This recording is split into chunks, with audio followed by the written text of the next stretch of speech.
Welcome to the Material Minds podcast, the place where we talk to the people exploring new materials for a better world.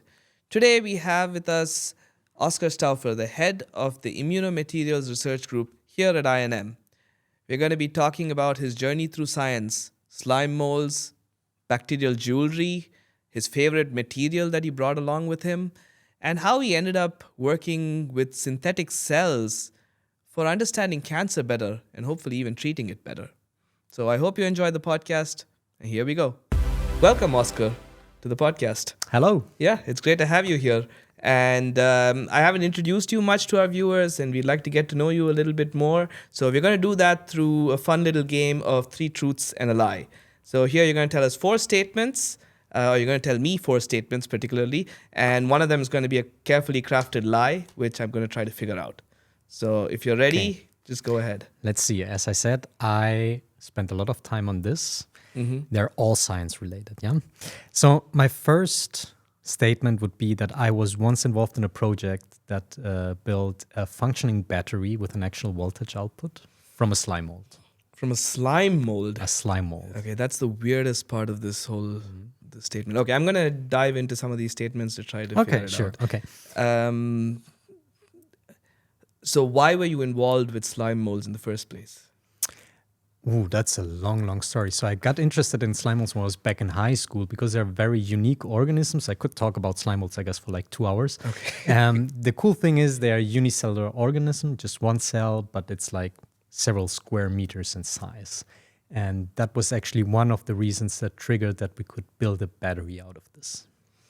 What is the positive and negative potential of this? Across battery? the plasma membrane, you mean? Yeah. Yeah, that's another cool thing. Slime molds can have a membrane potential of up to minus 200 millivolt. Okay. And so was this battery functional in the terms that you could light up an LED or something? Yeah, we never reached that point at the end. Just to give you an idea how much slime mold you would need to culture to actually, provide valuable energy to a society. We had guests from Japan coming over at once, and we calculated about 1/3 of whole Japan area would need to be covered in a slime mold to replace one nuclear power plant. There's some movies like that, I think. But, Yes. No electricity came So, out of that. Not Okay. highly efficient. Okay, not highly efficient. Was this part of an official project, or was this like a side? Yes. No. It Yeah? was, it was funded by Max Planck Society. Ooh, okay. Okay, that puts some doubt in my mind, but okay, go on with the next statement and then I'll dig into The next one, you might relate to it. I was once involved in another project that built a fashion line of jewelry based on genetically modified bacteria. Ooh, you were involved in so what were you doing in that project? I was mostly supervising other students in that project, contributing some ideas. I did not do any of the cloning, as you might know. My cloning skills are very basic, but it was mostly supervision, I would say. Okay, and were these bacteria producing fluorescent proteins or No, a color protein. a colored protein? Yeah, Okay. It was a dye at the end. It was a produced an enzyme that then took a substrate and transformed that into a dye. What colors did you get? Only one. It was only blue. There was only one. Blue. Only blue. Do you know the dye? Ooh, I wouldn't know now. Okay. You're really pinning me down. Yeah. Well, this excites me actually quite a lot when you talk about bacteria producing stuff. And I know different compounds that have different colors that we can produce with bacteria, and we've done it in our lab too. So that's why, maybe the questions are a bit too pointed. But, okay, maybe the last question on that is what jewelry were you making? I think so. It's quite some time ago. It was a bracelet, necklace back then. I think these were the 2 things that we produced most. Okay, and is this now available on the market? No. Okay. It was a genetically modified bacteria. Yeah. And obviously, we would never be able, at the moment, well, never, but at the moment, not be able to release them to end consumer without any. Yeah, but then I assume they were alive in the jewelry. They then. were. Okay, they were alive in the jewelry. Okay, that's interesting. Okay, great. Then I'll think about okay, maybe the last part about that is whether it was part of an official project or you were doing this. It was part of an iGEM project. Oh, okay. That makes more sense now. Yeah. Okay. Yeah. Then maybe the third sentence. Third one is that I've been part of an international research team that has produced the first synthetic cell, so something produced simply out of artificial components that is now generally considered to be alive.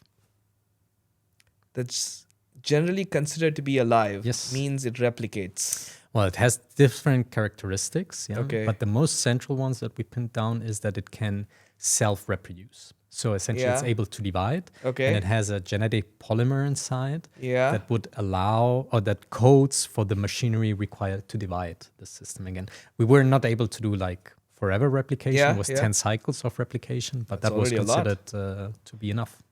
And was replication the main function, or did it do more Yes, things? it was. For the moment, it was only replication. There was no, I mean, there are other functions associated to Yeah. it. You need to replicate the polymer of genetic information and so on. Yeah. But there was no production of any valuable component or so. Okay. How long ago was this? So we published the paper half a year ago, I Yeah. would say. Yes. So now it's February 2024, half a year ago. Okay. And we started the experiments way longer, almost 3 years ago. Okay. Okay. Oh, this one's right on the border for me, because I know this has been a big challenge, but I don't really follow the field closely enough to know if there was this publication half a year ago. Okay, I'll think about it. You can go ahead with So the fourth last one. statement is that actually here in my lab, we already in a single batch produced enough synthetic cells, judging by weight, to build a whole human out of it. Okay, by weight. By weight, yeah. Okay. Not and by complexity or whatsoever, just Yeah, the yeah. amount of synthetic cells that we built was enough to replicate the human. And this is the total number of synthetic cells you produced since you It were was here? a single or- batch. A single batch. A single batch. Yeah. A single batch. Oh, that sounds unreal. But okay, were these synthetic cells functional in some way?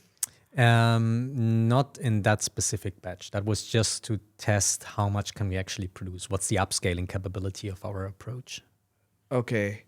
What kind of volume was involved in making this? I guess that's a 5-liter flask. I think. At the end, Okay, yeah. a One 5-liter of the largest glass flasks that you Yeah, can okay. typically get. Yeah. And that would be a human baby?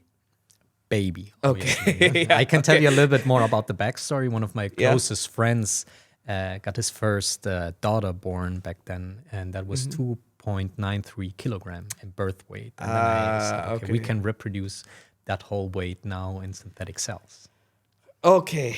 Well, that becomes a bit more believable now. Man, this is tough. This is really tough. I said I really thought about it. Yeah, you seem to have thought a lot about it, and you've had such a wild past of scientific escapades that a lot of these could be true. Okay, shall we recap Yeah, once? sure. So the first one was the slime mold battery. Mm-hmm. The second one was the genetically modified bacteria that are used to produce jewelry. Mm-hmm. The third one is the first ever living synthetic cell. Mm-hmm. And the last one is the synthetic cells that are enough by weight to reproduce a human. Okay, 3 true, 1 is a lie. one's a lie. I think I'm going to go with the third one. That this is the lie. That's the lie. That is correct. That is correct? That is correct. Oh, yeah. wow. Amazingly, all the other things are somewhat true. Yeah, yeah. As I said, we never brought this jewelry into production or whatsoever, and the battery never really powered the device. But it's not yet possible to produce any artificial structure that would fulfill all the characteristics that we associate to life. Yeah, and especially reproduction, which I feel, so the reason why I went for that is that I feel there would have been a bigger splash about it. Yes, like if that had come out. I would also assume, yes. Yeah.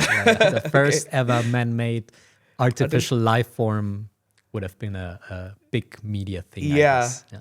Are you working on something in this direction? Well, my lab is not focusing on it, I would say, but there are many other labs around the whole world that are actually very much working on this, on the division process, on encoding a division machinery into genetic polymers and so on. So this is a huge community that's building up now, but the problem is just so immensely complex from an engineering perspective that is yet not feasible to do that. Yeah, that makes sense. But how far out do you think we are?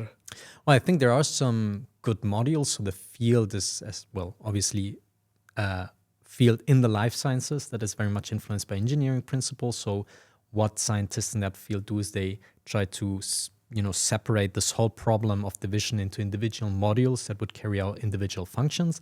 And we have many of the modules that we require. We have good division modules that are able to at least separate a synthetic vesicle, so something that mimics a natural cell, into daughter cells. We have now first modules that are able to segregate genetic elements, so DNA, for instance, into different parts of a synthetic cell. We have growth. Obviously, once a thing has divided, it needs to regrow to divide again. There's also now several approaches that can do that. The real challenge now is actually to integrate all these different approaches into one functional model. And is there, so like bacteria, when they divide, they form a septum and so on. Is this the mode that a division in a synthetic cell would follow? So the whole idea is obviously to reduce the complexity of a natural cell into something more approachable. So we want to keep it as simple as possible. This is why most of the people would not start with a mammalian division machine. It's much more complex. You have this nucleus and everything. But most of the systems actually take inspiration from bacteria division systems, FTSet and similar cytoskeletal structures that would constrict and so on. So you would start from the bacteria, try to produce something like a septum, and then essentially fission the two daughter cells apart. So if you have these, or if you said someone made a system which just grows, right? Does this system eventually kind of just collapse on itself, or kind of like explode in a way that it can then reassemble into smaller parts? So the growth in that case that I'm referring to now, as I said, there are different approaches to it, would be a lipid vesicle, so just a lipid membrane that has a fluid aqueous lumen inside. And the growth is achieved by adding smaller lipid components from the outside that would self-integrate by physical principles into this membrane and make this whole thing grow. And the larger such a structure gets, the easier it's also to actually divide it. So dividing a very small vesicle because of surface tension and other physical factors is much harder than a large structure. Spontaneous, like disassembly, also happens, but obviously the goal is not to rely on spontaneous phenomena, but actually to get control over the processes that are happening. Okay, now that's fascinating. I want to actually come back a little bit to, let's say, like each of the points that you came up, because each of them are fascinating. And maybe it also gives a feeling for your journey through science. So the first thing that you talked about, the slime mold, and you said you can talk for 2 years about slime molds, but how did you get into that, and how was that actually part of a funded project? Yeah, so as I don't exactly remember what got me thinking like slime molds, that's it. But I started to develop an interest in it. That was back in high school. And then I was at the German Cancer Research Center. They had like a public lecture series when a scientist from the Max-Planck-Institut for Intelligent Systems in Stuttgart presented a talk that they're developing a nanostructured surface with tiny gold pillars that are able to penetrate through plasma membranes of cells, and they want to develop a battery out of it. And they, in that talk, some systematic problems were mentioned, like you need a very large cell that could cover a large area of that electrode, a cell with a very high membrane potential. And that's when, after the talk, I just approached that scientist and said, I know such a cell, it's a slime mold. Nice, okay. And luckily, his name was Dr. Amin Rustam. He was crazy enough to say, okay, you're a high school student, you know what? Come into my lab, let's test it, he also eventually applied for funding. I was not eligible, that thing, as I said, a high school student from Max Planck Society, but got a little bit of equipment and tested that concept for about 3 years. We ended up publishing it as well, because as I said, there was proof of principle actually. We learned from it that even a slime mold is not enough to really power all the lights that we see in here, obviously. But we achieved a proof of concept. And then afterwards, we took that concept and actually transferred it to mammalian cells, fibroblasts that also have a high membrane potential as a more in vivo applicable technology. Yeah, okay, that's really cool. Yeah. But is there a way to control these slime molds? Because they keep growing. They like keep wild, growing. right? Yeah, that's Yeah. what they're all about, growing and Yeah. moving forward. Yeah, so it's if you work with slime molds, and I specifically talk now about Physarum, it's no surprise to you coming in the morning after a weekend and you know the whole incubator is full of slime mold. Yeah. You can always cut it. Yeah, such a slime mold. It's very robust organism. It lives in the woods usually. So when an animal would step on it, it crushes it obviously at some point. But the regeneration capabilities are very, very strong. So usually to confine it at some point, you would simply just cut it, scrap it away. Okay. So this you said you're doing in your high school, and it took 3 years. So were you in your bachelor's? Yes, by exactly. the end? Yeah, it was the last year of high school, and then I Yeah, took that back into my bachelor, which, well, at that time was a problem because I spent more time in the lab than in actual class.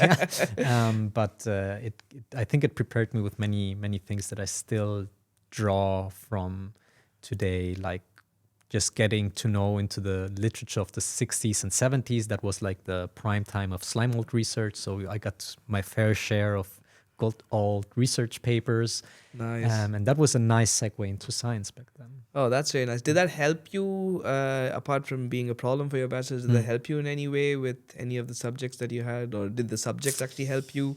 I think there was some mutual synergy, although I never encountered slime molds in my actual bachelor studies or in the master's studies. But it helped me in the PhD. So I kept on working in the lab for the whole 5 years of study. And then I entered my PhD time with having 5 years of lab experience. Nice. So that really helped a lot. Yeah. So you did your bachelor's and master's in the same place, and then you went to your both in PhD. Heidelberg. Yes, In Heidelberg, and then you went for your PhD to Max Planck Institute for Medical Research, also in Heidelberg.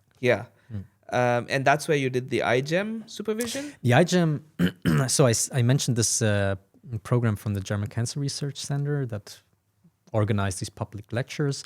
I kept active in that program as a mentor. The program is the DKFZ Life Science Lab that actually looks out for interested and talented high school students that want to get to know more about science. And that's where I enrolled also in the program and helped supervise high school students that want to take part in the iGEM competition. Nice. That was in 2012, actually. Over 10 years ago. Yeah, that's a while ago. And over there, why was the purpose to have the bacteria alive in the jewelry? Yeah, so the idea was actually to have a living measure, a living substance that would tell you when you had enough of sunbathing, right? It's a sensor. It was a sensor. Obviously, you could have done it as a patch or whatever, but no one wants to wear a patch on skin when going, to the beach. So having like a necklace or something with a tiny ampule on it that would change to blue color, for instance, when there is enough UV light, so DNA damage in the bacteria that would trigger repair mechanisms that on the side would also produce a color. Oh, that's beautiful. That was the idea back then. That's really nice. What were the bacteria housed in, or what is the plan to have the bacteria housed in? So it was a transparent ampule, glass ampule with some media inside. It was back then E. coli. So nutrient media. Okay, that sounds completely reasonable. Did you go for the jamboree? Yes, the team won first prize and many other prizes back then. Well, as I said, there were some systematic problems of making that into a product. Specific back then, you would know living materials now are much more appreciated. The legal situation is more discussed, at least more openly discussed. Back then, as I said, 12 years ago, it was a little bit more restrictive. Was anyone continuing to work on that, like from the scientific point of view? No, not from the scientific point of view, but back then it was 5 or 6 high school students. 3 of which now completed PhD or are in the process of completing a PhD. 2 other ones went to medical school, so it was a very, very effective project and program to, drag people more into science. Yeah, nice, beautiful. And then in your PhD, you did a bunch of different things also right there, right? I was involved in many things Yeah, at some point. that's Yeah, pretty well, as I said, I started with slime molds, a little bit of nanotechnology. Then after completing the slime mold project, I went more and more into nanotech, so nanoelectrode interfaces, metals, and so on, while still being enrolled in a biotechnology program. Yeah. And I was super motivated with the project. Then when I applied for the PhD, which was in the same group, my supervisor effectively said, well, if you want to do a PhD, you need to work on synthetic cells. And I remember I was completely against that idea. I really didn't like it. I remember going home, telling there, he said, I need to work with these synthetic cells. I don't know what the fuss is about. Luckily, my wife calmed me down a little bit and said, well, give it a thought. So I slept over it 2 or 3 nights, read into it. And then at some point I actually liked it. Yeah, I actually got the point. I said, okay, this is actually a cool concept. Yeah, it's super challenging. And that's when I went into synthetic biology, bottom-up synthetic biology. So synthetic cell engineering. And the main focus of the PhD was then to take these principles from bottom-up synthetic biology and actually try to engineer new biomedical approaches. So I focused on extracellular vesicles, for instance, try to rebuild full functional replicas of extracellular vesicles for wound healing. The last phase of the PhD was hit a little bit by the COVID pandemic. So that's when I started to build synthetic viruses also by bottom-up synthetic biology principles. But I was also involved in other things. The whole thing evolved around bottom-up synthetic biology, physics of membranes. Fascinating. And so you were against synthetic cells, and now you're making enough synthetic cells that it could be a human, basically. Yes, yeah. I mean, when I started it, as I said, I'm a biologist. I usually do an essay starting from a 96 well plate, right? We test many conditions usually, and probably even more. But the systematic problem back then was that most techniques did not deliver enough synthetic cells. Yeah, it was enough to find them on the microscope and do some statistics on them to observe some processes. But at the moment you want to interface it with a living system, the biochemical assays that we apply would need signals from 20,000 cells, 50,000, 100,000. So I looked into ways of producing more synthetic cells in a single batch. That is a bulk production at some point, obviously, and you lose a little bit of the control that you would get by other more sophisticated methods, microfluidics, for instance. But it gives you the advantage of producing batches in the kilogram range at some point. That's fascinating, and I'm going to put you on the spot at the moment because you're talking a lot about synthetic cells, and I don't know how many people are aware of synthetic cells or what they are. So what are they? Yeah, that's a good thing to ask. Yeah, it's a very important question for the whole field. At the moment, I would say every scientist in the field has his or her own definition of that. So I'm gonna go with my definition. For me, a synthetic cell is every artificial structure that, in one way or the other, mimics either structure or function of natural cells. Okay. It's a very inclusive definition. It would apply to many, many different structures that might be produced not even with the intention of building a synthetic cell. Exactly. Right? For me, that definition makes sense because it's very inclusive, and I think the field should be open to many ideas. And not exclusive in terms of we don't judge. We judge of what is in the field and not. I think that facilitates progress in the whole field. But obviously, if we want to pin it down to when is a synthetic cell actually living, you need to be much more restrictive. Most of the structures we produce don't replicate, which for therapeutic purposes is an advantage. But if you want to study the origins of life, for instance, it's a problem. Many of the structures that we produce don't have any genetic information, which makes working with them also from a legal point much easier at some point. But I think the most important aspect for us is mimic function of cells. And that is a classical biomimetic approach at the end, right? Many biomaterial approaches try to do that in one way or the other, even if it's in a synthetic extracellular matrix, for instance. That is not a cell function, but still a biological function that you want to mimic at some point. So we try to transfer this concept to synthetic cells. Mm-hmm. And I think the major difference to what has been done in the biomaterials field is the degree of biomimicry that we try to achieve. Yeah, how close we move towards being similar to a synthetic cell, not only in terms of the dimensions that we work with, the spatial dimensions, we're really close in the micrometer range of building something, but also in terms of the proteins that we apply, the quantitative aspects, how many proteins we put into a system, for instance, that is much closer to most of the things that have been done in the past decades in the biomaterials field. But it's still, for me, part of biomaterial science. Yeah. Well, that's the reason why you're here in the Exactly. Material Science Institute. Yeah. Which actually brings us to the point of you're making synthetic cells. You've got this nice big amino ether grant to work on this for 6 years now with a decent sized group. What's all that about? Like, what's it involves cancer and immune cells. So you might have understood at this point that synthetic cells deal a lot with origins of life, fundamentals of life, and so on. And I think it's a very, very valuable approach to work on these problems. For me and my group, we are more in a part of the field that looks at new applications that these synthetic cell technologies bring about. At the end, right? We specifically look at immunological properties of synthetic cells, look how they could be interacting, guiding the immune system or allow us to study the immune system. And So the synthetic cells themselves induce immune cells to do something? there's different approaches. Talking about the Immuno, for instance, this is a project where we try to understand how cancer and immune cells interact with each other on a biochemical, but also on a biophysical basis. Yeah?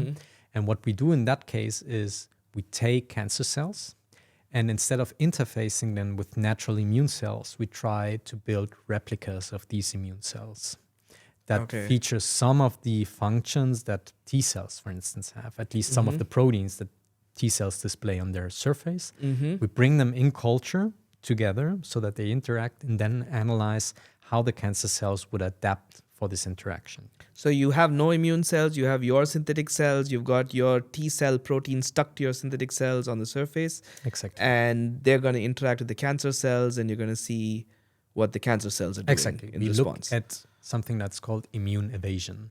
Cancer cells have mechanisms to see what kind of immune cells are around them and adapt to that process in order to escape elimination by the immune system. That's fascinating. Yeah. So what steps are involved in getting there? So what do you think you can figure out with the cancer cells? Do you use microscopes mainly to see what they're doing, or are there other ways of knowing what they're doing? So there's several techniques involved in this. The microscope is probably our workhorse. Yeah, what we see, we believe mostly. We just need to find further ways to actually verify what we see. But we do a lot of confocal microscopy. As I said, biochemistry is important. So we do a lot of biochemical assays, for instance, to look at what kind of cytokines, so soluble factors, do the cancer cells secrete upon incubation with these artificial T cells. But we also look at the mechanical properties of the cancer cells. We squeeze them, for instance, and see how soft or stiff do they get at some point. And we do, because that's simply a very powerful approach, we do a lot of sequencing as well. So we do look on a transcriptional level. How does the phenotype, for instance, a stiffer cancer cell that helps evade immune recognition, also project on the transcriptional level? So what genes they're actually expressing. So what proteins they're producing in response to interacting with the immune cell. That's fascinating, and well, of course, you got the grant for that, and it of course shows that people are fascinated by this. What do you think is the outcome of this? Like, do you think this can give us information to help us better deal with cancer? Yes. So I think there's two outcomes. First of all, it's a conceptual outcome that we might develop a technique that allows us to very systematically study cancer immune evasion down to a level where you can say the combination of, let's say, these 2-3 proteins is enough and sufficient to trigger a certain invasive mechanism. I think having such a tool, which is not around there, is very powerful. Mm-hmm. And then there's a hopeful outcome that we will be able to discover new evasion mechanisms, or at least test some of the hypotheses that are around there concerning specific proteins, how they induce immune evasion, that we are able to actually pin them down and confirm them, or that you never know, discover new ones. Yeah. Absolutely. Okay, very interesting. And then you talked about making these synthetic cells, coming back to like you made them in a huge batch and so on. But there are advantages to making them through microfluidics, right? Where you can actually more controllably introduce functions and so on. Yes. So is that also a technique that you're using in your lab? Yeah. So in the lab, it's not yet implemented. We'll start working on this. Yeah. The main advantage of the whole concept is obviously that you gain control. Gaining control over living systems, we talked about the slime mold that's just going to grow out everywhere, can be tricky, specifically if you want to know quantitatively what you're dealing with. A single cell is already so complex that you cannot intuitively understand it, right? So what the field wants to do is produce structures that you know what they're about. Yeah, right? exactly. The level of control. Yeah. And this is why microfluidics, that gives you this high degree of control, actually comes in very handy in the whole field, right? Because you can produce very reproducibly structures that, well, have very, very minor deviations among the population of synthetic cells that you produce. Every synthetic cell will more or less equal the other synthetic cell. And that is very important. Sometimes you are throughput limited.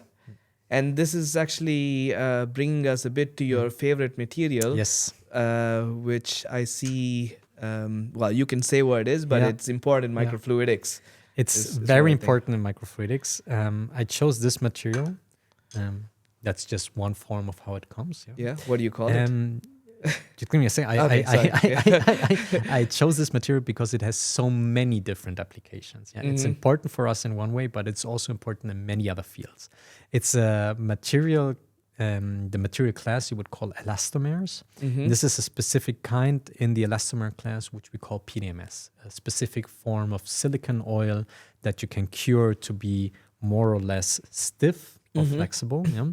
It has many advantageous properties. That's why I like it so much. It's transparent, as you can see it. That allows us to do microscopy, for instance. It has adjustable physical or mechanical parameters, right? We can make it stiffer or less stiff. And it's chemically quite inert. And that helps if you want to probe biochemistry, obviously, because you want to have something that would not interfere with your biochemical signaling processes. So that's my favorite material. Very nice. So for those who are listening, the favorite material he's brought is a circular, like a kind of a thick disc of this elastomer called PDMS. It's kind of like rubber. You can't stretch it that much, but you can bend it and flex it, and it's completely transparent, or largely transparent apart from the fingerprints that are now embedded into it, which is really actually changed the world of science. Yes, in many ways. But also the full field of nutrition. It's also a therapeutic compound, actually. So there are many applications. Yeah, that's an amazing material to share. And I mean, for us, it's just our workhorse, not only in microfluidics. That's also where it plays a fundamental role, but also because it's our starting material when we produce synthetic cells. It is. It is. In the oil form. In the oil form, not in the cured form. So this is now actually a rather solid material, but the starting basis of this is an oil at the end. And this oil, as I said, has mechanical properties that we can adjust. And this is what we're interested in because we want to gain control over the biophysical properties of a synthetic cell. Perfect. Yeah, that's really great. So that actually then kind of the fact that you've been able to do so many different things in science throughout your career to get to this point, and you're still out here exploring new and fascinating and maybe crazy ideas, all the way going from slime molds to PDMS now, brings me to the point of asking, like the basically the last part of this podcast is about the idea of freedom. So the Federal Ministry of Education and Research, the BMBF in Germany, has declared this year's Year of Science topic as freedom. What is freedom in research and science for you? I guess you already almost mentioned my understanding of freedom and research. For me, freedom in that realm of synthetic biology is actually that we don't stick too close to what nature is giving us. Yeah. So we should use all the proteins that we have. We should use polymers like DNA and maybe lipids and so on. But we should also take advantage of the freedom that the engineering gives us to build other structures, things that work similarly but very different at the end. Yeah. And I feel many parts of the synthetic biology field actually do that. Mm-hmm. They try to take inspiration from nature, but they take the freedom they want to actually reinvent those concepts. Yeah? Mm-hmm. But in many parts, the life sciences don't do that yet. Yeah? They should think a little bit more off the box, make themselves free of old concepts, and maybe try to reinvent themselves a little bit as much as this synthetic cell engineering field does. Yeah, that's a really nice take on that, and that's where young blood like us hopefully we're ready for infuse a bit of freedom into all these scientific endeavors. But yeah, a lot of people, there are pioneers in different fields, and they become pioneers by taking this freedom and reinventing how things work and repurposing things for different purposes.